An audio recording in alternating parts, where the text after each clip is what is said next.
SDN Tapananjung Sari yang berada di wilayah Kecamatan Cimaung, Kabupaten Bandung, berbagai program pendidikan salah satu upayanya untuk meningkatkan mutu pendidikan.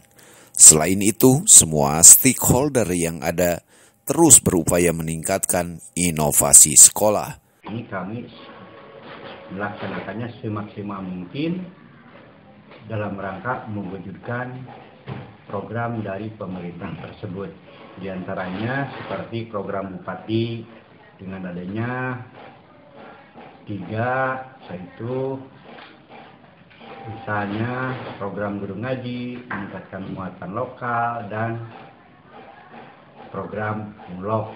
Alhamdulillah sudah kami laksanakan. Kemudian dari Dinas Pendidikan dan Kebudayaan, yaitu kami sudah melaksanakan, meskipun belum secara penuh, melaksanakan program belajar Merdeka Belajar. Pada khususnya di sini kami di SDN Tapananjung Sari melaksanakan program belajar Merdeka Mandiri. Nah, untuk itu kami semaksimal mungkin menerima atau menyambut program pemerintah tersebut. Lebih lanjut, Nana selaku kepala sekolah dirinya terus memberikan edukasi terhadap tenaga pendidikan agar selalu meningkatkan kinerjanya dengan baik. Program tersebut akan terus diwujudkan sesuai dengan program pemerintah. Makanya kami semaksimal mungkin ingin terus meningkatkan kinerja kami seluruh warga SDN Tapananjung Sari dalam rangka mewujudkan program pemerintah khususnya dari Menteri Pendidikan dan Kebudayaan untuk melaksanakan Merdeka Belajar, yang mana di dalamnya terdapat beberapa unsur ditambah dengan nama profil pelajar Pancasila, yang mana diantaranya ada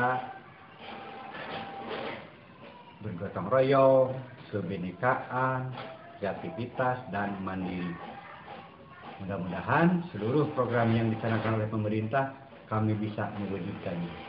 Langkah-langkah untuk mewujudkan suatu lingkungan sekolah yang bersih, kami semua sesuai dengan profil pelajar Pancasila, kami seluruh warga bersama-sama ingin menata lingkungan supaya bagaimana lingkungan itu supaya bersih, supaya rapi, dengan melaksanakan adanya Jumat bersih, kemudian menata kelola lingkungan sekolah supaya sekolah tersebut tertata rapi dan menjadi lingkungan yang bersih dan asri. Dari SDN Tapananjung, Aham Hadas TV mengabarkan.